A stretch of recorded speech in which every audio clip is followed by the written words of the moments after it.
Maririnig sa lugar ang malakas na sigaw, at biglang na lang dumating ang mga tao. Sinasabi ng nakapulang buhok na lalaki na sa palagay niya, nag-aaway sila doon. Puntahan nila at tingnan nila, nag-aalala naman ang kasama nito at sinasabi nito na sila lang ba ang pupunta. Hindi niya gusto ang mga nangyayari sa lugar na yun. Tahimik naman sa likod nila si Victor, at nag-aalala sa kanyang young master. Napapamura at galit na tinatanong ng mahabang buhok na kung alam niya ba kung sino sila. Sinasabi ni Damian na wala siyang pakialam kung sino sila. Tapusin niya na lang ang nasimulan nila, sumisigaw at sinasabi ng mahabang buhok na ito ang tunog cheesy, bilang impyerno, ngunit makinig siya. Walang nakakaligtas sa panggugulo sa kanila, ang Black Snake. Sa isip-isip ni Damian na naalala niya na, ang Black Snake. Isang organisasyon na magpapalawak ng kanilang impluwensya sa landwork sa panahong ito. At isa ito sa mga bar na inaabangan nila. Ito yung nagreklamo siya tungkol sa kanilang sobrang mahal na pagkain, at bigla na lang siyang sinuntok. At binugbog nila siya at kinut siya sa harap ng maraming tao.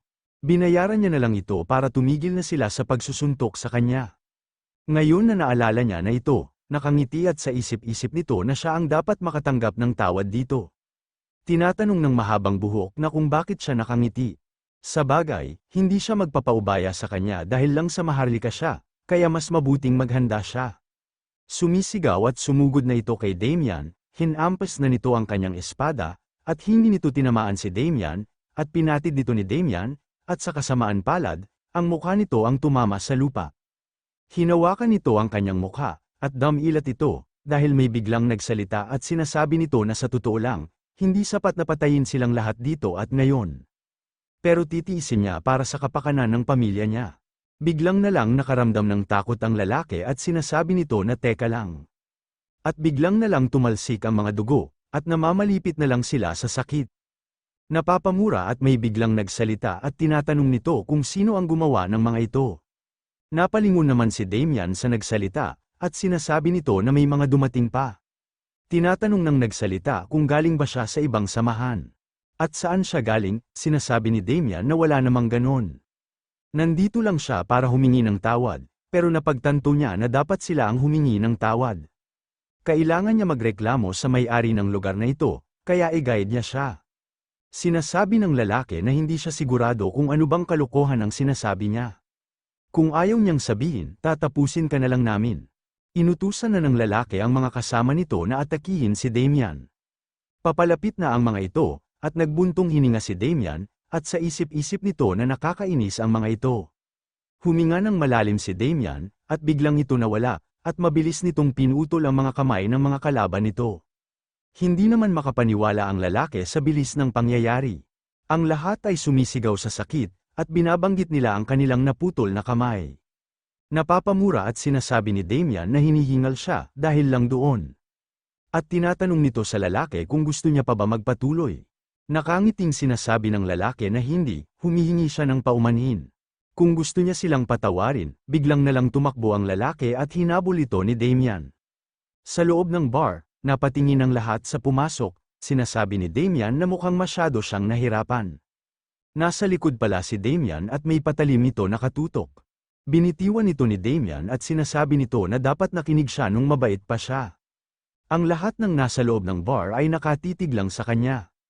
Pinunasan ni Damian ang dugo na nasa mukha niya, at bigla-bigla na lang tumakbo ang lahat ng nasa loob, at may mga sumisigaw pa, at tinatawag nito ang kanyang mommy. Sa isip-isip ni Damian na ngayon wala na ang mga istorbo. May galit na lumabas at tinatanong nito kung ano ang ingay na nangyayari. Saan pumunta ang lahat ng mga gwardya? Ito ang may-ari ng bar, ang Anderson home. Sinasabi ni Damian na siya dapat ang may-ari ng lugar na ito. Kung ang tinutukoy niya ay ang mga lalaki sa labas, hinarap niya na sila. Nagulat naman dito ang may-ari ng bar, at nakita nito ang mga nakahandusay na katawan sa pintuan. At sa isip-isip nito na natalo niya ang mga miyembro ng Black Snake. Galit na sinasabi ng may-ari na sino siya para gumawa ng ganitong gulo sa lugar ng iba. Sinasabi ni Damian na siya si Damian Haxon, sinasabi ng may-ari ng bar na isa siyang Haxon. Ang ibig niyang bang sabihin Viscounty, sinasabi ni Damian na oo. At hindi siya naparito para gumawa ng gulo, nandito lang siya para makatanggap ng tawad mula sa kanya. Tinatanong ng may-ari na kung ano ang ibig sabihin niya. Sinasabi ni Damian na ang lugar na ito ay overpriced. Nagreklamo siya, at binugbog siya ng kanyang mga tauhan dahil dito at pinalayas siya. At dahil dyan, itinuring siya ng mga tao na lasing na nanggugulo. At dahil dyan, ang pamilya niya at siya ay nawala ng masyadong maraming bagay. Sinasabi ng may-ari na nawala, tungkol ba sa karangalan ang tinutukoy niya? Ngunit nakikita niya ba, maaaring siya ay masyadong matanda upang maunawaan kung ano ang kanyang sinasabi. Sa mga narinig niya, ang Jackson Viscounty ay wala pang karangalang nawawala. Makikita naman dito na walang ekspresyon ang makikita kay Damian.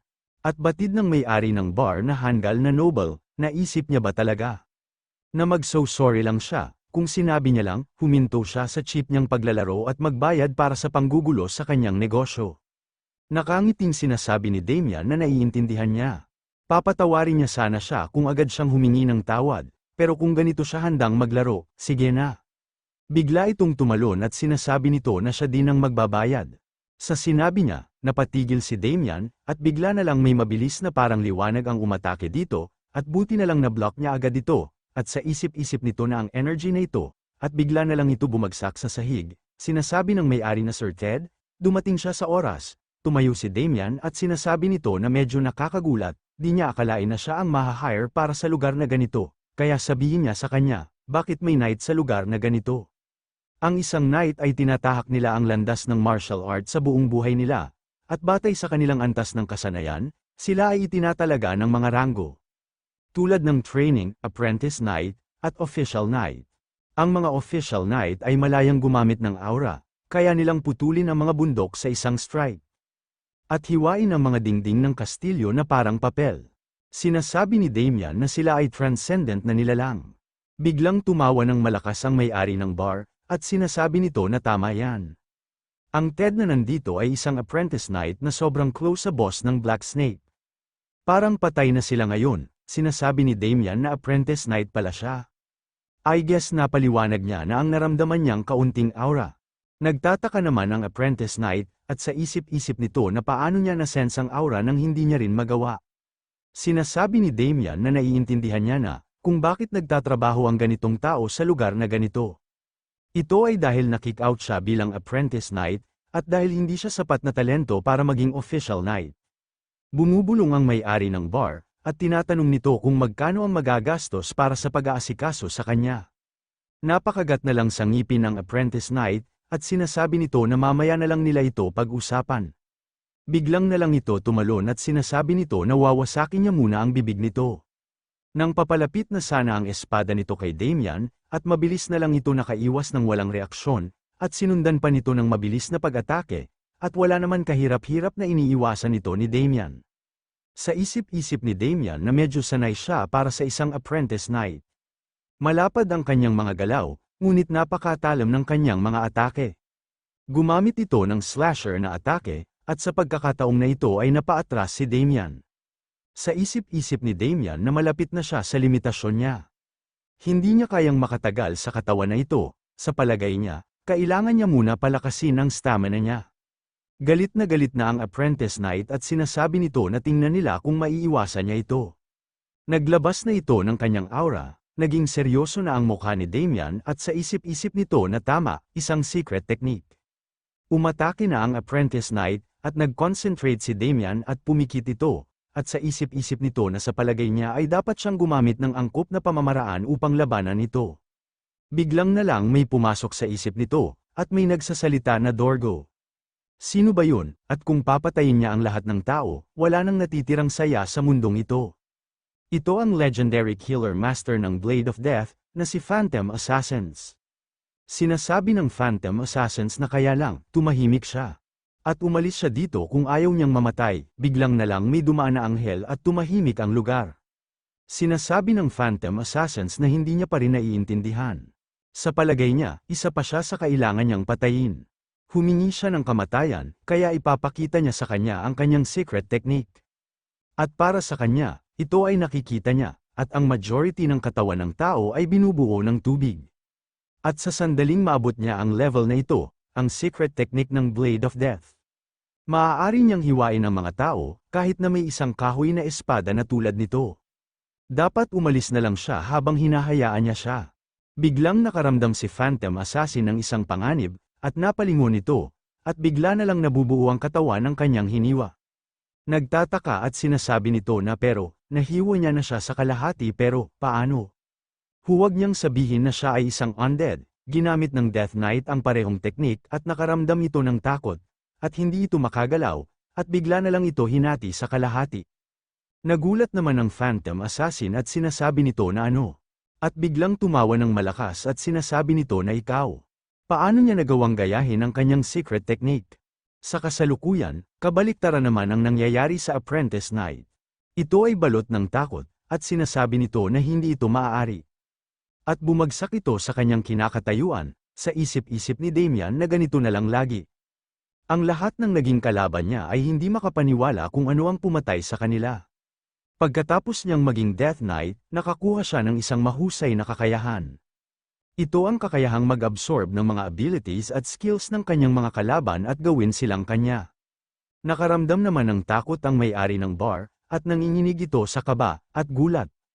At nang laki ang mga mata nito at pinagpapawisan, biglang lumuhad ang may-ari ng bar at sinasabi nito na humihingi siya ng kapatawaran sa hindi paggalang sa kanya, The Great Haxan. Sapat na ba ito para makabawi, para sa ginawa niya? Sa isip-isip ni Damian na gusto niyang lang siyang humingi ng tawad sa kanya. Pero sa palagay niya, kukunin niya kung ano ang inoffer niya. Sinasabi ni Damian na hindi ito sapat, ngunit sa palagay niya, maaari niyang hayaan itong mag-slide. Napalingon si Damian sa pintuan at sinasabi nito na anong ginagawa niya. Pumasok na siya at mag-impake. Victor, lumabas naman si Victor at sinasabi nito na oo. Young Master, sa isip-isip ni Victor na hindi siya maniniwala kung hindi niya ito nakita sa kanyang sarili. Kailan niya natutunan ang ganitong sword techniques? Nagbigay galang naman ang may-ari ng bar at sinasabi nito na mag-ingat sila sa pag-alis. Sinasabi ni Victor na hindi pa siya nakakita ng ganitong karaming pera sa buong buhay niya. Sa isip-isip ng may-ari ng bar na sisiguraduhin niyang babawiin niya ang lahat sa kanya, Brad. Kakausapin niya ang boss ng Black Snake, at hindi pa tapos ang iniisip nito, at bumalik si Damian at bigla nitong hiniwa ang kanyang tenga, at sinasabi ni Damian na halos makalimutan niya ng pera ang parusa. Napahawak ang may-ari ng bar sa kanyang naputol na tenga, at napapasigaw ito, at binabanggit nito ang kanyang tenga. Matalim na nakatitig si Damian sa may-ari ng bar at sinasabi nito na sabihin niya ito sa Black Snake. Kung magbubuhat siya ng kamay sa alinman sa kanyang pamilya, hindi niya hahayaang makatakas siya. Sa isip-isip ng may-ari ng bar na bastos ka. Hindi siya makakatakas dito, lumipas na ang isang araw, at papalubog na ang araw. Sa isip-isip ni Damian na alam niya, na ang paggawa nito ay hindi mahuhugasan ng kanyang mga nakaraang kasalanan. Ngunit sa bagong buhay na ito na nakuha niya, hindi niya nabibigwin ang pamilya niya. Sinasabi ni Damian na umuwi na sila Victor, sinasabi ni Victor na oo, Young Master, sa Leon Bloom March. May nagsasalamin at sinasabi nito na brother, narinig niya na ba ang kasabihan na ito? Laging sinusundan ng sakit ang pag-ibig, tinatanong ng lalaki na nakahiga na kung ano ang pinagsasabi niya. Mukhang seryoso ang kanyang mukha. Pupunta ba siya sa isang labanan? Nakangiting sinasabi nito na hindi, maghahanap siya ng pag-ibig.